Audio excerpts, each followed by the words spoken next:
Hey, sorry for the interruption, but we wanted to let you know that this week's episode is brought to you by Spotify for Podcasters. Really cool app. Josiah and I use it for every single show that we bring to you every week. You can edit podcasts right from your phone or computer, so you can start creating as soon as you log into the platform. You can easily distribute your podcasts to Spotify and everywhere else the podcasts are heard, just like we do every single week. You can also create video podcasts on Spotify, which is really cool. And of course, you can earn money like I'm doing right now by including ads and even podcast subscriptions. And best of all, it's totally free. There's no catch.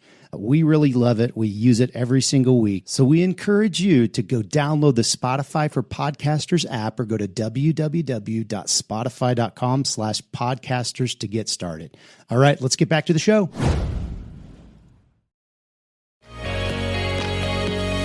Welcome to this week's episode of the Print on Demand Cast. Each week, join Travis and Josiah as they provide insight into the print on demand industry and equip you with the tools, advice, and strategy you need to achieve success and hopefully have a few laughs along the way. Now, on to this week's show. Hey, everybody, and welcome back to the Print on Demand Cast. As always, I'm Josiah, and I'm so happy to be with you here again. And joining me again, as always, is Travis Ross. Travis, how's it going, man? How is your Monday? As we record this, it's a Monday. So how was your Monday today? Monday was a little crazy. We're, doing okay. But as many of you guys know, we had coronavirus a couple weeks ago, and it looks like that also, I don't think like we gave it to the rest of our staff. But it's a happy accident, unfortunately, because like most of my technicians, I think we have 3 other people that have it and are on quarantine right now. Today was tough because we've got Valentine's Day coming up, so orders were up a little bit, and it was me, my operations manager, and my production manager, and that was it. And then I basically called my wife and my daughter to come in and just help box some stuff. calling the reinforcements in.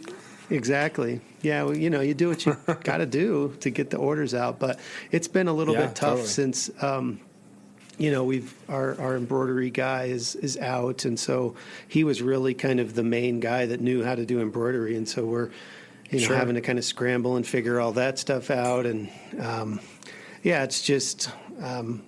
it's like I said, it's you do what you got to do, but it's created a lot of stress and,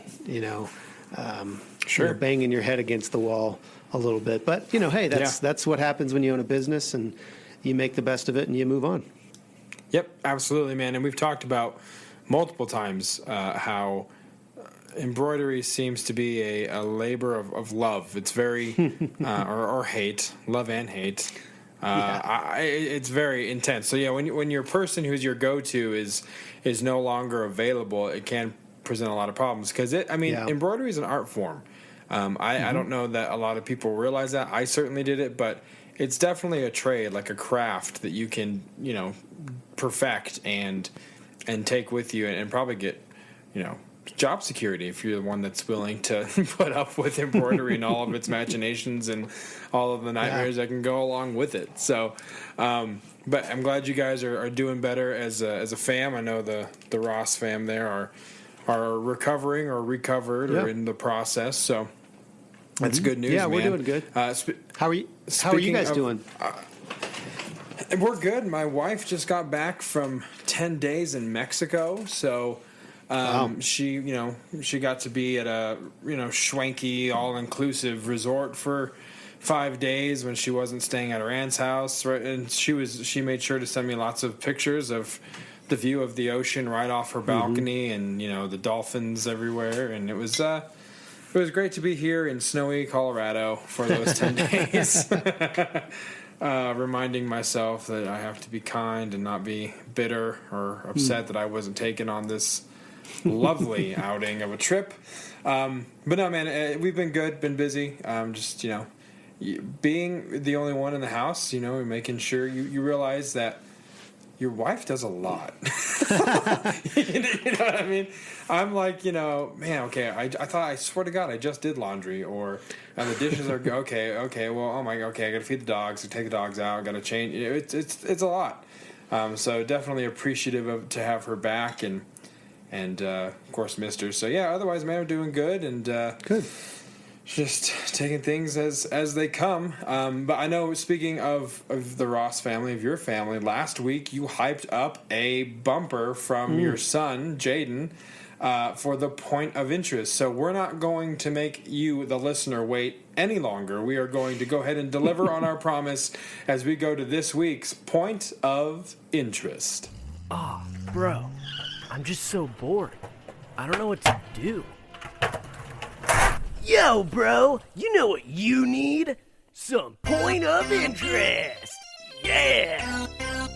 Radical. Tip top. Now that's dank. We'll give you guys time to dry your tears after how moved you were by that bumper. Travis, any thoughts after hearing it again? What do you think the listeners thought of this bumper? I'm so proud as a father, let me just say.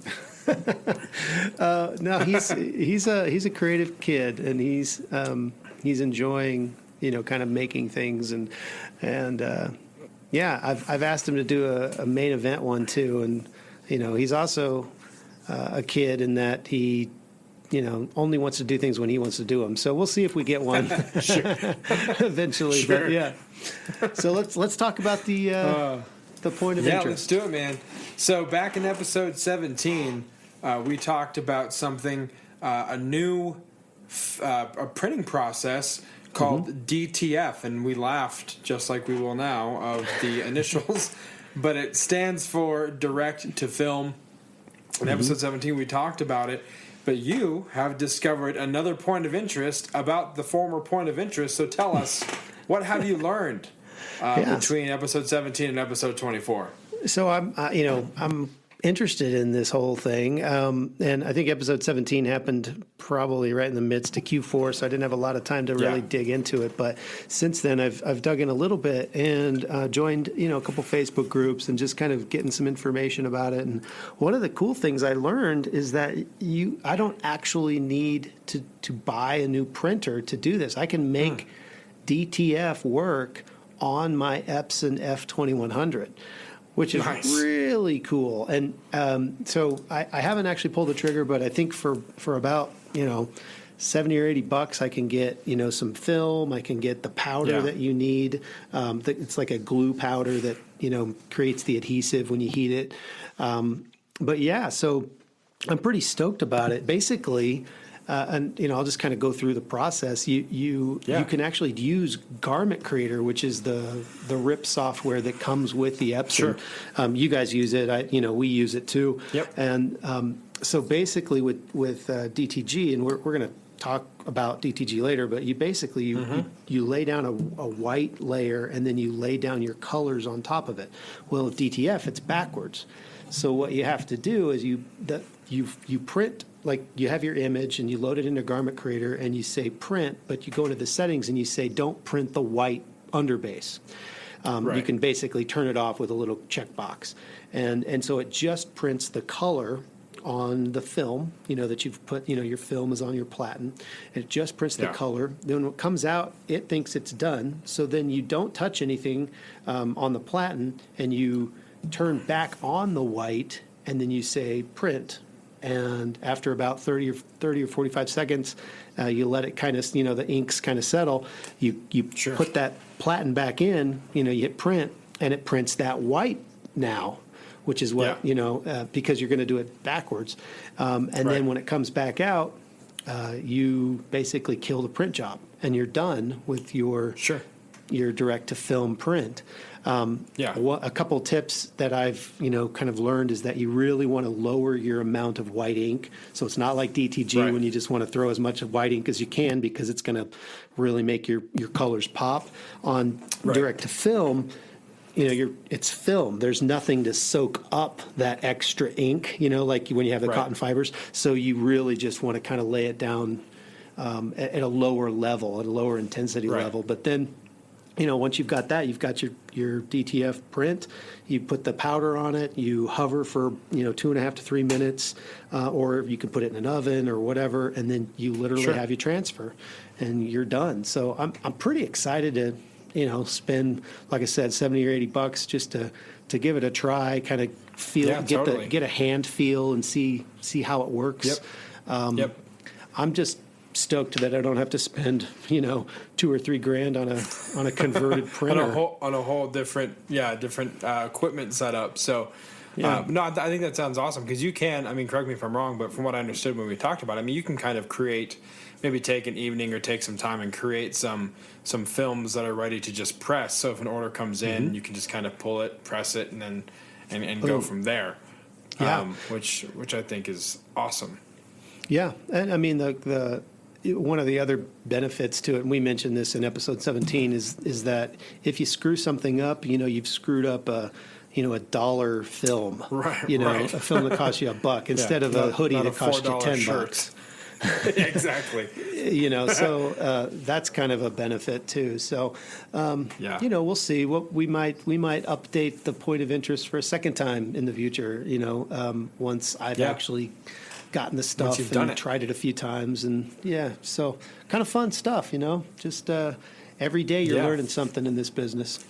Yeah, it's kind of like I used to work a lot in the cell phone business, and selling Verizon stuff, and it was like you knew your stuff for probably a good solid 6 months, because 6 months later, if not sooner, change something. Some other iteration or revolutionary thing came along, and you're like, well, this changes everything. So I feel like DTG is a lot like that, just because, or print on demand in general just is like that, just because the technology keeps advancing so much. Even since we've started doing this show, there's been stuff that's come along that didn't exist in episode 1. What I mean? Like DTF is a perfect example. We didn't even know it was a thing.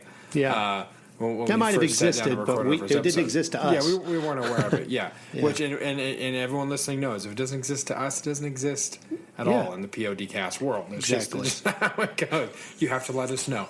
Write in, email us, info@printondemandcast. Enlighten us. We want to know all of the things. So, so that's it for this week's Point of Interest. But keep a lookout, keep an ear out for perhaps another update on DTF. Maybe there'll be some footage, some videos, some pictures of Travis's first DTF endeavor. I think that'd be kind of cool to document that. I haven't seen your shop still, so maybe I'll come over, film some stuff, throw it together and launch it on the social media platforms. I think it'd be a lot of fun to kind of check out the process. So, anything else on this POI before we transition out of it? Nope. Was just excited to find out that I could do it, with my existing equipment. Yeah, that's awesome. I'm looking forward to hearing what you can do, and whether or not we also want to do that. Which is the good thing about having a friend in the business, because you can learn from them. Yes, sir. Yes, sir. Yes. So with that, we will transition out to our main event of this episode. It's about time for the thing you've been waiting for, the main event.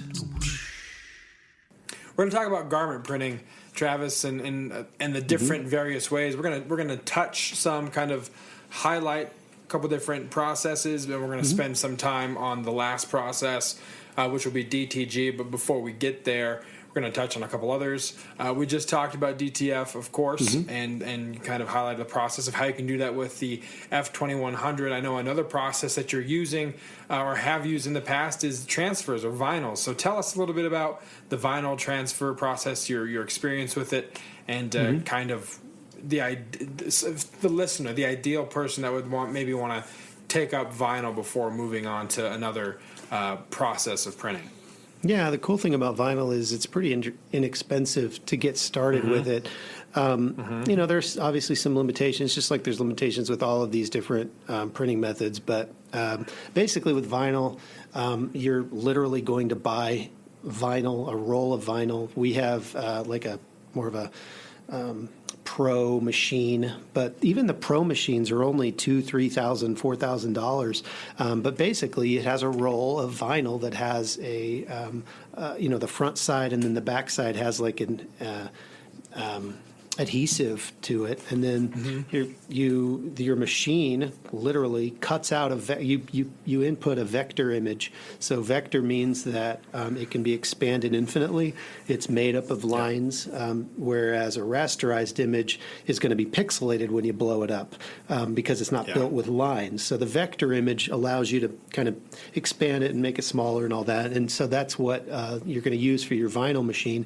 And you put it, get it to a certain size. And then there's a razor inside of the machine that cuts the vinyl, literally cuts it out, and then you take that and then you do a process that's called weeding, where you're basically just taking out all the negative space, anything that you don't want on the shirt, because the vinyl, of course, has been cut. And so there's, if you have an A, imagine that little piece of the A in the middle. You don't want that printing. So you take a little hook, basically, or something to get that piece out of there. And then when you put it on the shirt, you can kind of see where it's going to go. You literally press it for 10, 15 seconds, and boom, you've got your vinyl. Now, you can do multiple colors. We don't really do that. We only do one color, so I'm not really going to – you have registration issues, when you're trying to do multicolor. So we stick with one color because it's easy. But if you have a lot of one-color designs, it's a very inexpensive way to do T-shirt, and you can do bags, you can do different things like that, and it doesn't really matter the material because the adhesive is going to stick to a polyester just like it's going to stick to a cotton. So you have a lot of options when it comes to materials or substrates that you're going to press it on. The only issue is really you're limited, or you're kind of limited with color.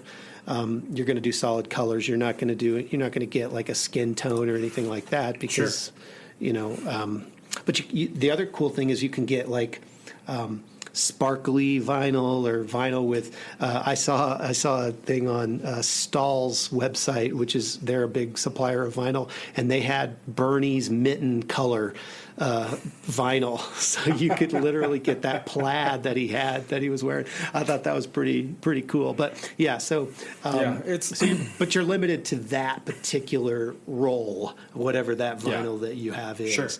Sure. Yeah. I think it's pretty amazing. Speaking of Bernie and the Mitten Gate, if you will, at the inauguration in January, it was amazing how many people and how quickly people capitalized on that. Not just like in the meme form, but I saw the pop figures, the Funko Pop. The Bernie Sanders one was made. Someone made Bernie Sanders bobbleheads. Someone made. I mean, it was everywhere. I mean, Etsy was just littered with greeting cards that was like, "I'm smitten by you," and it was Bernie with his little mittens. I mean, it was everywhere. So kudos to all of you for being so proactive and jumping on that like right away. Totally, it was amazing. A little upset. I didn't think I saw some stuff. I'm like, man, that would have been brilliant to think about, but I just wasn't in that frame of mind, I guess, that day. So we have vinyl, and for those listening, Travis kind of laid out the process. It does seem like a lot of steps, but I think Travis can tell you and attest that it's actually pretty. Once you do it once or twice, it actually starts to get pretty easy. As far as like the weeding and the removing the negative space. So don't be daunted there. Any of these are going to have a learning curve with it. If you're not in these processes yet, or you're not utilizing the processes, know that everything we talk about does have a learning curve, but some more steep than others. But they're totally doable. Sublimation would be the next one. I think sublimation, we've talked about this on the show before, is where you and I both kind of started in venturing into P.O.D. And you retrofitted a printer to work for sublimation purposes, and then eventually got a Sawgrass. We have Sawgrass printers, but again, would you say sublimation is another one that can be fairly inexpensive to get into as far as just the equipment needed? You need to either buy a Sawgrass for the lower ones, like $500, and then maybe a mug press. A single or double mug press to start with? It's fairly inexpensive to get started in that. Yeah, I mean, the only thing that you're limited to with sublimation is your materials or your substrates. Yep. So if you're going to do clothing, which we're talking about garment printing, you're going to be limited to synthetic materials, polyester. Right. Primarily. So if you don't mind printing on polyester, sublimation may work for you. Now, the other thing that you're going to be limited to is that you can't do white. So you can't take a dark garment and sublimate white, because sublimation, because sublimation is a dye process. So you're dyeing the garment itself to a different color. So you can't dye something white. You can't take the color out of it. Right. So those are some limitations. But I know some people have done polyester onesies, and put like some words on it, something cute for their kid or whatever. And, there's some, and some people, the other thing that you can do with sublimation is cut and sew. You've seen the guy riding down the road on his bike with, the bright colored with all the, brand names design, on his bike. All over printing. And it's all over. Yeah, you can do all over printing. And they literally cut the pieces out, run two of them, and then they sublimate the whole thing and then sew them together. It's a pretty. I mean, that's pretty intense. That's like you're not going to get into that of sublimation. You're not going to get into that for a few $100. Yeah, exactly. Yeah, you're not going to start at cut and sew. But like Travis said, you are limited to the whites and like heather gray. If it's a black ink design, a darker ink design. You'll do well. I know we've done masks with white masks work really, really well. I mean, it looks super crisp, very professional, and a lot of when you get Sawgrass, you'll also get their creative studio that you will, and there's lots of templates that you can use to kind of size correctly and get the dye printed in the right size so it looks good on whatever substrate that you're going to use. But you've got, we do masks. You can do stuff like puzzles, keychains, magnets, coasters. A lot of that stuff can be sublimated. And I know at one of the shows you and I were at, the guy had a piece of wood and he just kind of cured a thin polyester film on top of it and then sublimated a design on top of it. So as long as it's got a polyester coating, you can sublimate it pretty easily. Which is something to keep in mind. And it was really cool. It was a wooden coaster, and you put an American flag design. It looked really rustic and really, farmhouse kind of look. Just because he cured it with the poly film at the beginning of it. So, but again, Travis said, you're limited to colors and materials. Although I do know that on Coastal, I do believe they have an ink set that will actually allow you to sublimate cotton. Like light colors of cotton. It's a different ink set, which I don't know a whole lot about, so I'm not gonna try and divulge any information that I know, but I know that it's out there and something I need to look at and learn more, because it seems like it'd be a cool alternative, especially for quick onesies or cotton masks or whatever. So that technology is also out there. So go ahead. No, I was just going to say the next garment printing method is the one that everybody thinks of when they think of garments, and it's screen printing. Everybody thinks that every shirt that they've ever seen is screen printed. In fact, everybody, when people come here, they deliver, our shirts or our whatever, and they, hey, so what do you do here? And we're like, oh, we do, digital printing and, on T-shirts and things like, oh, you do screen printing. No, I said digital printing. But there's not a separation in their mind for that. It's like, if it's a shirt, it's been screen printed. So Josiah, can you run through kind of the, what does it take to screen print a T-shirt or a hoodie or whatever? Sure. So one thing that's kind of a staple of screen printers, and that's resulted in one of the biggest questions that I get when we're talking to someone, bringing them on board for our services, is what's the minimum order quantity? And it's like, well, we don't have minimum order quantity because we're doing a direct to garment, not a screen printing. But the reason that minimum order quantities are a thing in screen printing is because the setup is super time intensive. Yeah. Like incredibly time intensive. So you have to take a screen, and then you have to put emulsion on it, which sounds like a weird thing, but it's photo emulsion basically. And you have to coat your screen in it, edge to edge with the little squeegee that you get, and they say it to dry in the dark. It has to dry in the dark. I think it's because it is a photo emulsion, so it's kind of like similar to a dark room. So you want it to be dark when it dries, and leave it there for 3 to 4 hours.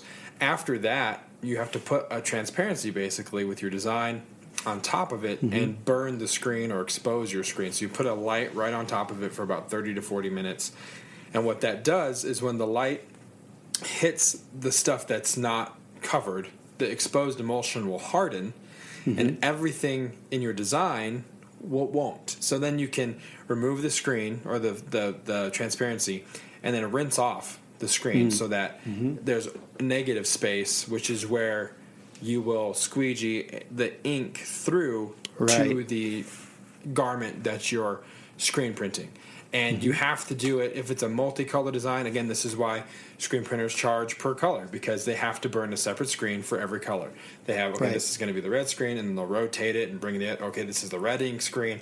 So it's very, very time intensive, but it is the most well-known process, like you said. Right. It's been around forever. A lot of the same.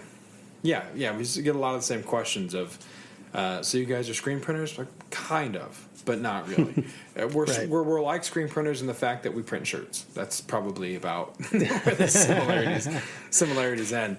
But it's for bulk. I mean, if you're looking to get 500-600 shirts, you'll probably get prices from a screen printer that you're not going to get from a direct-to-garment printer, just because of the how quick they can run through shirts. Yeah, the economy of scale is totally different with screen printing than it is our next, garment printing process, which is DTG, or direct to garment, digital printing basically on its shirt. So think inkjet printer, but it's for T-shirts.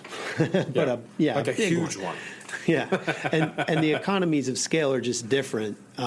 DTG really is perfect for print on demand, but it's not perfect for 500 shirts, because whereas once you've created those screens, you can rotate through those things, and you're just basically just throwing more ink down, rotating that press around to the next thing, and you're just doing that over and over again. Whereas in DTG, there is a process that doesn't change with bulk. Yeah. You have to do the same thing over and over again, and there's a pretty lengthy process, and we'll get into that. So what are some things that people need to know about DTG as we get into that, Josiah? Yeah, so as Travis said, the economy of scale is different, so it's perfect for print on demand, right? So people that are looking to, like our clientele here at What For Apparel is very much the influencers, people with online audiences that they've kind of built, and they want to make shirts as the sales come in, instead of going to a screen printer, buying 500, selling 25, and wondering what to do with the next 475 that are in the garage for the next year and a half. So DTG is very good for the one-offs. As sales come in, virtual inventories type stuff, it doesn't exist until it sells. So that's why DTG is a perfect marriage for print on demand. So one thing also to keep in mind, natural fabrics are probably going to be your best bet. Cottons, bamboo, rayon, tri-blends. Basically, you need to have a higher cotton percentage in the blend than anything else. That's going to give you your best result in vibrancy and duration of the garment, and how long it lasts through the wash. And there are other things you can do with, we'll get into pre-treat later, but there is poly pre-treat, where if you have a high poly content garment that you can use, but those it has its caveats, because as I've experienced, the poly pre-treat requires a lot more delicacy and like the heat, because it's more sensitive to heat than the cotton is, so you can scorch stuff a lot easier. And a lot of this, I'll say this too up front before we kind of dig into anything else, is this is a very nuanced dance. Like, you're going to learn a process that's different. I'm sure Travis's process printing a shirt with DTG is different than my process printing a DTG, as far as the pre-treat, what you do you brush it, how long do you cure it, how many times do you cure it, do you pre-press it, anything. I mean, it's different. You got to learn your own rhythm. But Travis and I, with our different processes, can give you two shirts that are equally comparable in quality. It's just we got there differently. So you kind of have to learn your own process. But I will say that the poly pre-treat is really tricky. So you'll want to test that. But most of all, cotton's going to be your best bet. You know, we have some a lot of the Gildan hoodies are like a 50-50 or like a 60-40. And we tried using poly on them, but it wasn't really coming out that well. So I would rather kind of up the cotton pre-treat concentration on a garment than switch to poly, because you're going to get a better result. So natural fabrics. And one thing to know about direct-to-garment, Travis, is it's not just T-shirts and hoodies.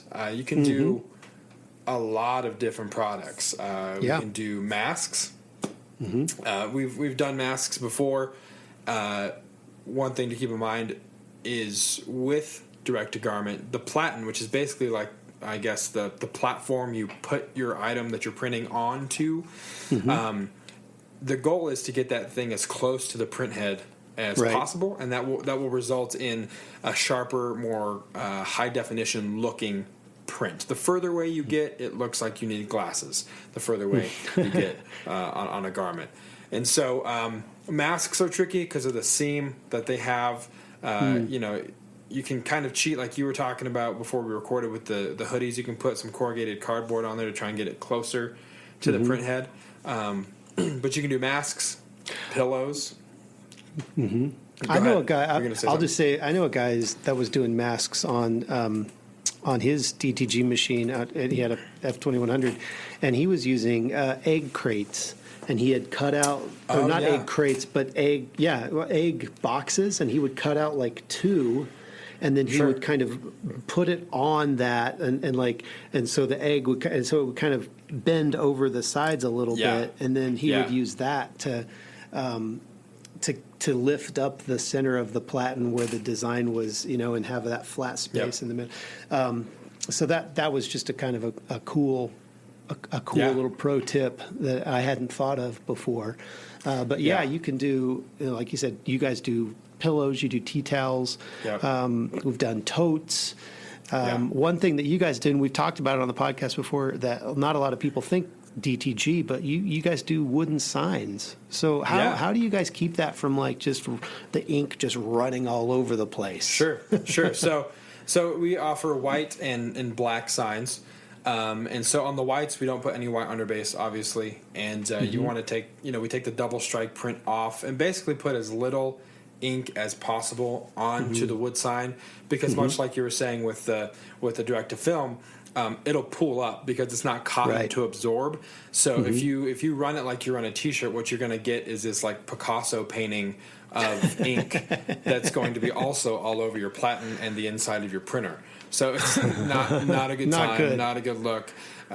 So you'll spend money having someone come out and take your printer apart and clean it. So we put, take the double strike off if it's a white, and then don't put any white underbase. If it's a black sign, we put as little white as possible, much like with the direct to film, and we run it through.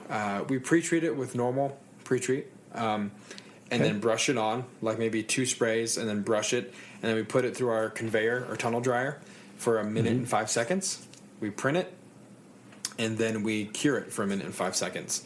And then we put a final kind of top coat on it to kind of adhere everything, and then let it sit for a day before we ship it out.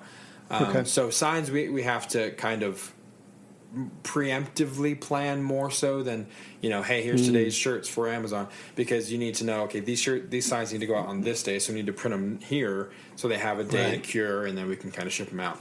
So and again, you know, it's one of those nuanced dances of dialing again. Lots of research and development. I was talking with Jason the other day about we had wine tumblers, and we're trying to figure out the best way to sublimate these wine tumblers, and it was an ordeal. And he was just like, man, I've burned through like 5 of these things, and I'm like, hey man, I guess just chalk it up to your research and development budget, because it's going to happen. Like anytime you bring on something new, you're going to burn through a handful, and you're going to have to be okay, losing that money, because Exactly.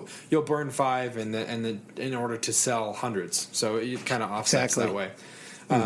So you can do wooden signs. We're doing 12 by 12, and then we have like a 14 by 16 sign now, and then a 6 by 6 cute little frame sign that we're printing. Home decor, as we've said before, is ridiculously profitable. It's a great niche to get in. So if you're listening, don't undersell home decor, especially if you're a guy like, you know, obviously Travis and I are. We're not really prone to think that it's a good idea to print on pillows, but my wife and my mother-in-law were adamant, and turns out they were right, and they don't let us forget it. So wood signs are also doable. Another thing that you can do, man, that I really want to get into, I think it'd be so fun, because we saw it when we went to NBM in Portland, is shoes, like the blank white Chucks. You put some masking tapes on the sole of the shoe, and then there's a shoe platen that you can put, the left and the right on, and then you just print, and they look so freaking cool. So they freaking look really cool. Yeah.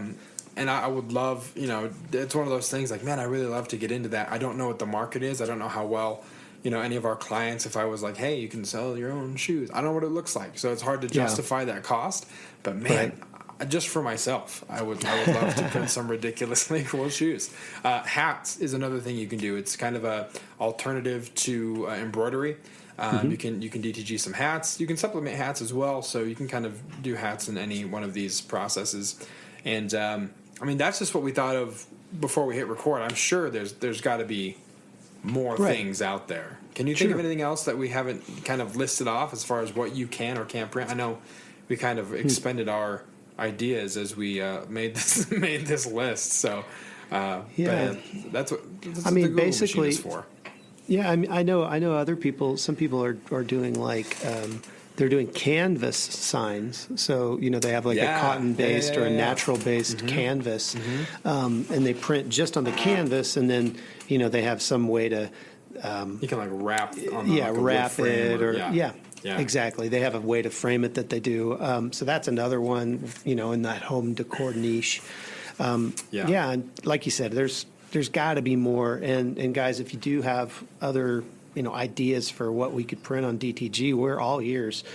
We're always interested in ideas. So info at printondemandcast.com, and we're going to make millions from your idea. Thank you so much. Yes, I was just going to say, I used to listen to this podcast, and the host would say, if you call in and you have a good idea, it is my intellectual property from here until perpetuity. So if you have a good idea, we will then claim intellectual property and take it and run with it. And thank you so much for volunteering your thoughts.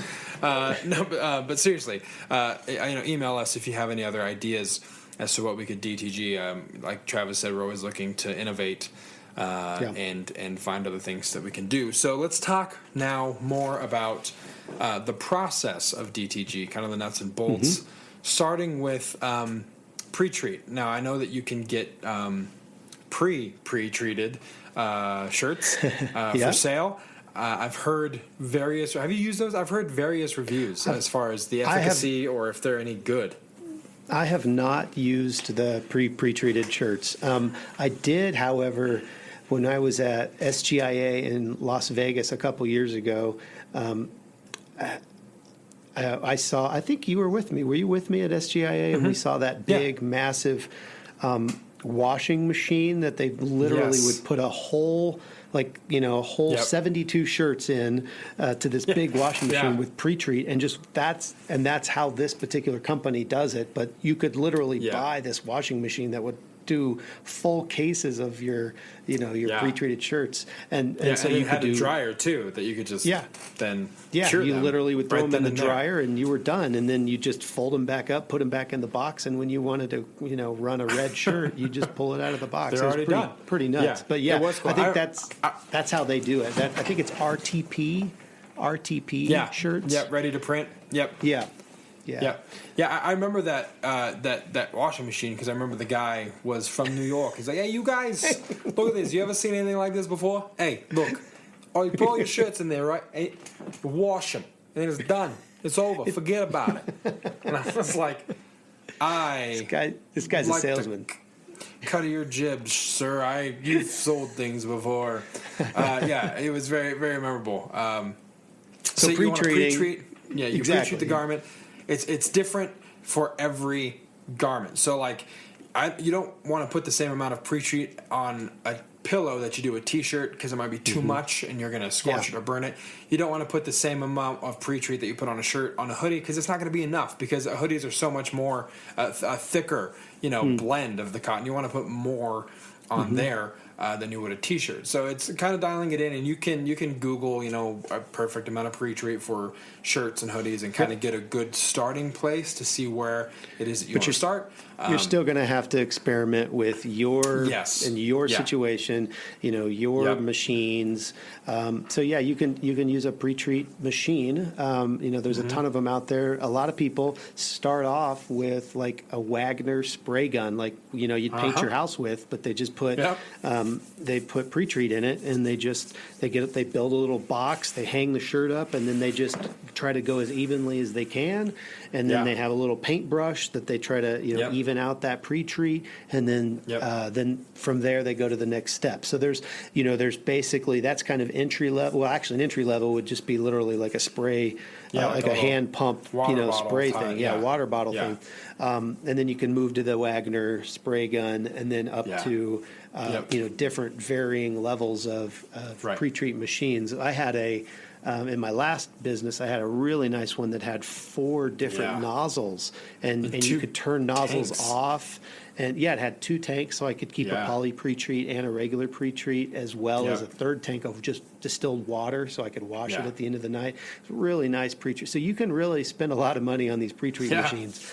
But and you don't have to, though. You don't have to. You can get pretty good results with that Wagner spray gun. If you want to start, and then just build your business until you can afford. Right. You can afford to kind of move up. So what's the next step, Josiah? Yeah. So from there, you want to cure the pre-treat or dry the pre-treat on the shirt, and you can do that through a conveyor, a dryer, tunnel dryer, or through a press. We do it on a press, and we have adopted a 10-second interval rule just to kind of help to make sure we're preventing scorching, because we found that sometimes if you just leave it on there for the full time, you might get some scorching on there. So we just do 10 seconds at a time and move on. We tried doing it through the conveyor dryer, but I found for some reason, I don't know why this is, and it could be something we did, maybe it wasn't enough pre-treat, I don't know, but when we tried curing the pre-treat through the conveyor dryer, the print wasn't as vibrant as it was when I cured the pre-treat on the press, and it was noticeably different. I ran probably 15 shirts through the tunnel dryer, curing it that way, and I was like, this doesn't look right to me. So then I was like, I'm going to try it on the press.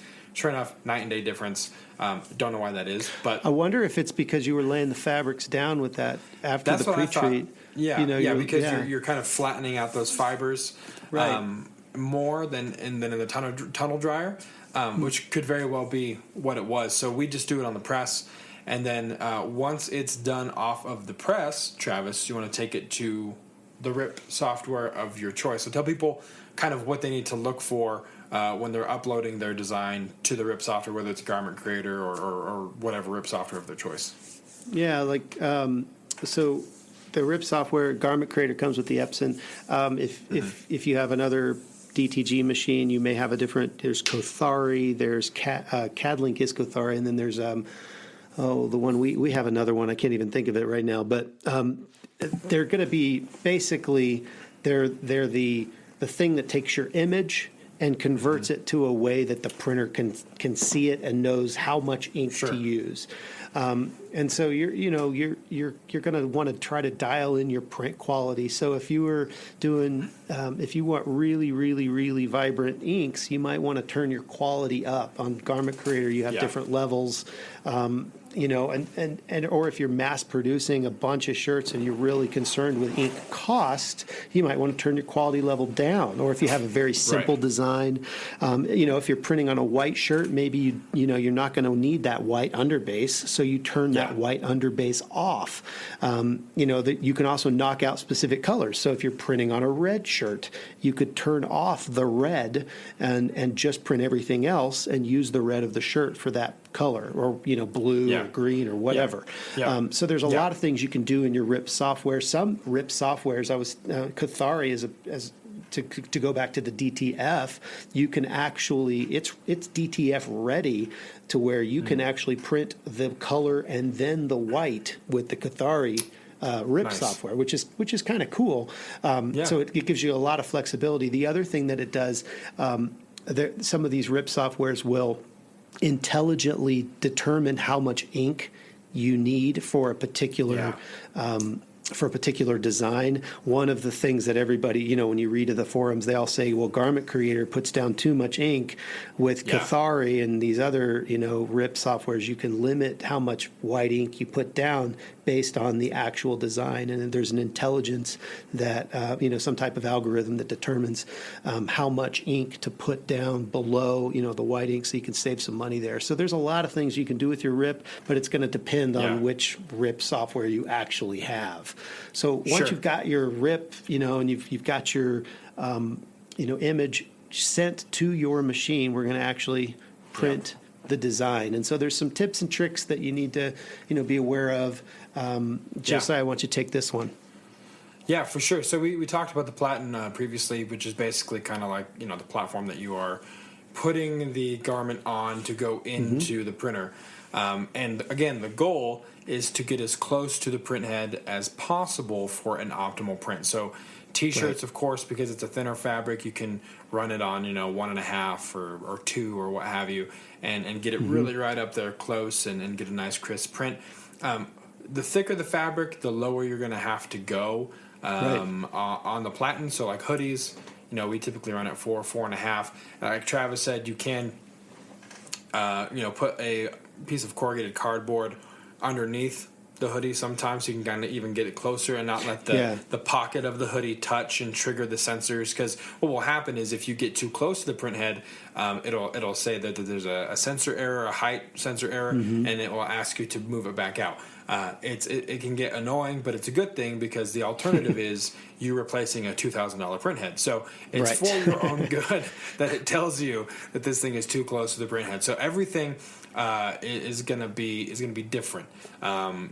Pillows we run at 6, hoodies run at 4.5, shirts 1.5. So everything's going to be a little different, and you're going to have to do some dialing in on which works best for you and what you feel gives you the closest thing to the print that you want as far as quality wise, and then go from there. So just keep in mind that if you run a T-shirt and then you throw a hoodie in there and it's yelling at you and you don't know why, well, it's because you haven't changed the Platen height. So something to keep in mind and always check. I have my production. I have stickers. I had stickers. They've learned.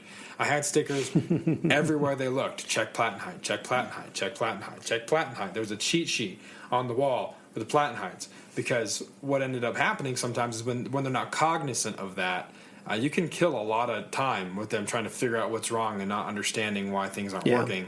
And it's as simple as just moving the Platen down a little bit. So that's definitely something to keep in mind.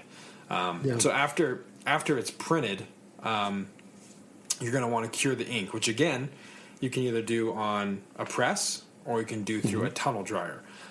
We move our shirts and hoodies through the conveyor dryer to cure the ink. Pillows, tea towels, that kind of stuff we'll do on presses.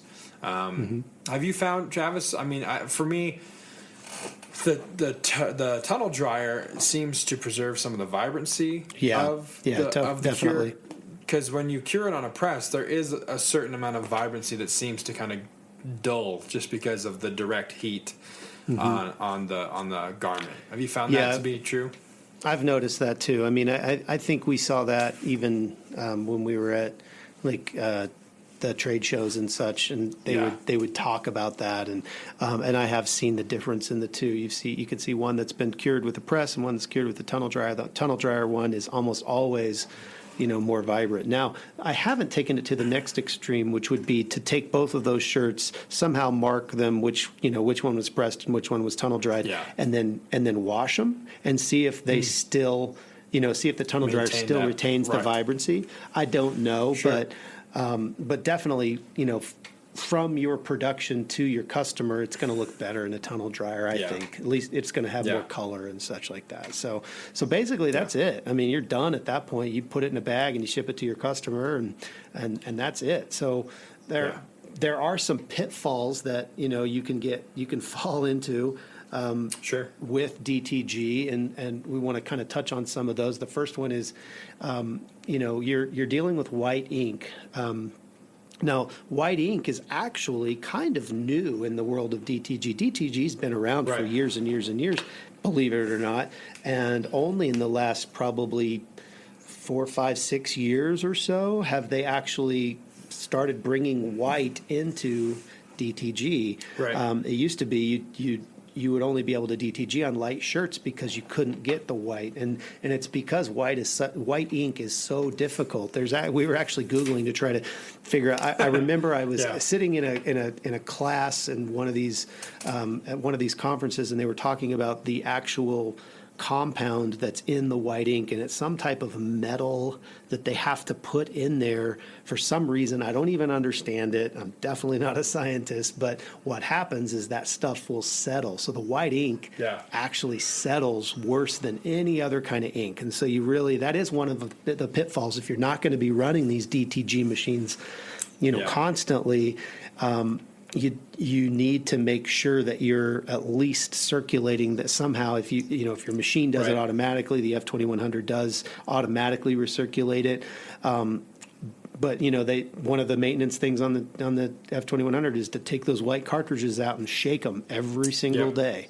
And that's just something that you just have to do, because it will settle, and if it does settle, it can get in, it can settle in places that you don't want, and it can ruin print heads, it can ruin print lines, it can ruin all kinds of stuff in your machine, and then you have a huge repair bill when all you had to do was shake a couple ink cartridges and make sure you clean your machine. So that's one of the pitfalls. What are some other pitfalls, Josiah? Yeah, so one thing that is associated with DTG, or when we first got into the DTG game, one thing we heard a lot about was the DTG box, the dreaded DTG box. And I was like, what the hell is that? What does that even mean? And then you run your first shirt, and you see it. And you cure it on the press, and it is noticeably, the area of the press is noticeably darker than the rest of the shirt. So the good thing is that I would say the majority of the time that will wash out after the first wash. So when we were first sending stuff out, we would put a little card in there that said, you might notice a box, no worries, first wash, it'll go away. And that kind of takes care of that issue. There's other times that it could actually be scorching, which would be the result of bad pre-treating or too much heat. So if you coat your shirt and just cake on the pre-treat and then throw it on a press at 320 degrees for 120 seconds, you're probably going to burn some fibers, because that pre-treat conducts the heat, and it's going to probably scorch your shirt. And when you're done, it's going to look like you have rust all over it, or what, it looks different for every different color. Purple looks like it has bleach on it when it rusts or when it scorches. It's really weird.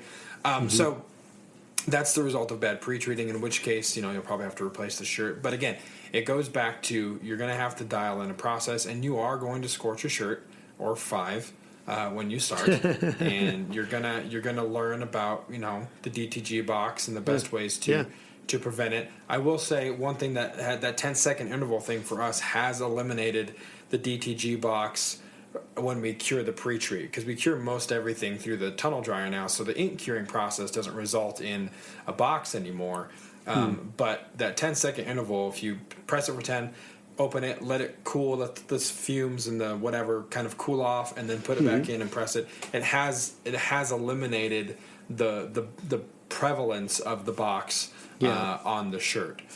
So you'll learn tips and tricks like that too. I mean, what do you guys have? I know you don't have a tunnel dryer, so what do you guys do to kind of circumvent it's the same thing. The box?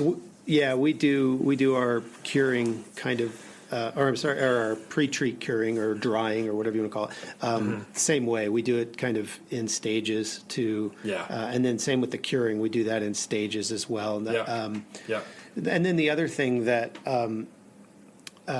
we plan to do, we haven't done, is we have this really cool card designed that we're going to start putting in all of our things that to say the exact same thing. You may, because it's not just this box that you may see, you're actually going to feel a little bit of that it's kind of hard where the pre-treat is. And so we've had customers that have, complained about that. So we do want to put something in there. And we, like I said, we have this really cool card that's designed, and all we have to do is just print it out and have thousands of them, and just start putting them in every order we have. Yeah, totally. So people know, again, dealing with your customers' expectations. That's very important. And it's very important in every business, but particularly with DTG, because you have that. It's not like what they see at Walmart when they go shopping or Target or whatever. It has this feel to it, and it could even have like you say, like this DTG box. The box, and it feels kind of tacky and sticky. So I was just going to say, managing expectations is huge. It's amazing the percentage of complaints you will avoid by a tiny card that you print and just drop in the bag, because when they read it, they understand that you understand that they're seeing what they're seeing and they're feeling what they're feeling. So it's like, hey, you're not crazy. We are aware this is there. Here's how to solve it. Manage those expectations. One thing I don't think a lot of people think of, and I certainly didn't think about it, thinking about DTG and T-shirt printing for, these machines, is humidity. It's a very big deal. If you're living in Texas, Arkansas, Florida, you probably don't have to sweat it. Any place in the South, you might not have to sweat it. But for us, here in Colorado, we have a tiny humidifier, and then we have an industrial humidifier, and you want to keep that area humid because you don't want those inks to get settled and dry and gross. They're water-based inks, so the humidity is very important to them. They need to stay liquid because otherwise, again, you'll run a nozzle check in the morning, and then you'll see that nothing's actually printing, and then your print head's broken. So humidity is very, very, very important. So that's one thing to keep in mind when you are considering getting into DTG, and just know, if you, like I said, if you're living in a place that has humidity, you'll be fine. But not in Wyoming or Colorado or Montana or anywhere like that. So, so Travis, any other pitfalls as we kind of wrap this up and put a bow on it? And what are the pitfalls? Any other ones? Can you hear me? Yeah. Can you hear me? Oh, okay. My recording thing just went haywire when my daughter called me, I think, to say, when am I going to be home? Which is a pitfall, because, sometimes your daughter or your wife can get upset because it takes too long to print stuff, and then you come home late after recording with your buddy. That's literally on our notes, people. We literally wrote that because we're a little bit off, I guess. It's just a reality. Now, the recording with your buddy part doesn't necessarily come with getting a DTG printer. You're not going to just have a buddy that comes with the printer. You have to get those on your own. Epson doesn't supply buddies, and they don't, offer warranties on buddies. So you'll have to get those separate from your DTG printer. But nonetheless, I can attest to that. The nights that I've been up till 11 or midnight printing or printing late and then recording, and my wife's like, so we gonna ever hang out or what's going on? I'm like, I'm sorry. So yeah, I think with that, I think that's a perfect way to kind of wrap this thing up to save Travis's relationship with his family and his wife and his daughters, because we don't want him to be recording from a box next week when the wife kicks him out, or sleeping on the couch. Down by the river. Van down by the river, yeah, with a steady diet of government cheese. You're gonna end up eating a steady diet of government cheese and living in a van down by the river. With that being said, guys, as always, thank you so much for listening. You can go to printondemandcast.com to learn more about the show and email us at info@printondemandcast.com. Let us know your thoughts, your questions, your insights on DTG. Odds are someone out there has been doing this longer than Travis and I have, and you have some wisdom that we can glean from you and kind of sit under your learning tree. We welcome it. So please reach out to us. You can find this podcast on Google, Spotify, Anchor, wherever you get your podcasts, iTunes. Be sure to rate and subscribe. Helps our algorithms and helps us get in front of the right people. So with that being said, I'm Josiah. For Travis, thank you guys so much, and we'll see you next time right here on the Print on Demand Cast. Well, la-di frickin' da! See ya. Thanks for listening to this week's episode of the Print on Demand Cast. We hope you enjoyed the show. If you've got a question or a suggestion for the show, send Travis and Josiah an email at info@printondemandcast.com. Take a minute to rate and review the show on iTunes or wherever you get your podcast. And don't forget to subscribe now so you don't miss next week's episode. See you next week.